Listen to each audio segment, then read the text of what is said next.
হেমনগরে BJP কর্মীকে মারধরের অভিযোগ গ্রাম পঞ্চায়েত প্রধানের বিরুদ্ধে। 5 জনের বিরুদ্ধে থানায় অভিযোগ বিজেপি কর্মী মারধরের অভিযোগ অস্বীকার পঞ্চায়েত প্রধানের। কি কারণে মারধর? অনুপম রয়েছে আমার সঙ্গে সরাসরি। অনুপম, কি কারণে মারধরের অভিযোগ? পঞ্চায়েত প্রধান কেন মারধর করলেন?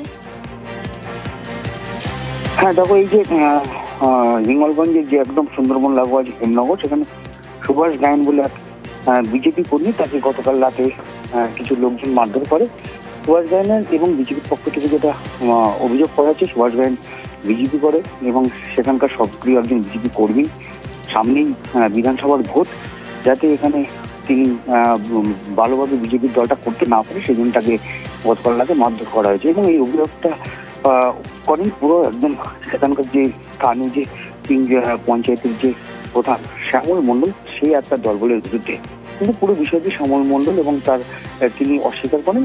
তিনি যেটা জানান যে তার তৃণমূল দলকে কালিমালিপ্ত করার জন্য শ্যামল মণ্ডল এবং তার দলবলের বিরুদ্ধে এই অভিযোগ করা হয়েছে। যদিও সুভাষ গায়েন এবং তার পরিবার পক্ষ থেকে হিমনগর থানায় কিন্তু অভিযোগ দায়ের করা হয়েছে শ্যামল মণ্ডল সহ বেশ কয়েকজনের বিরুদ্ধে।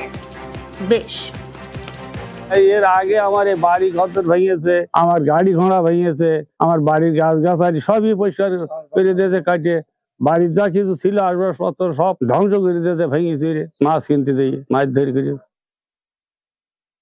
আমরা আসছি তোদের দিকে নেব, এই কথাটা নিয়ে মোটামুটি গণমানের সৃষ্টিবাদ ধাক্কাধাক্কি হয়েছে। ও তো ধরেছে, ও মেরেছে, আমাদের ধাক্কাধাক্কি করে শেষ পর্যন্ত আমি ট্যাকেল করেছি, পরে আমি বোঝে বেরিয়ে দিয়েছি, যা এখানে ঝামেলা করার দরকার নেই, তোমার এই সময়টা কেন মানুষকে উত্তপ্ত হচ্ছে, এই কথা ছাড়া কিছু না। ওরা এটা মিথ্যে করে প্রচার।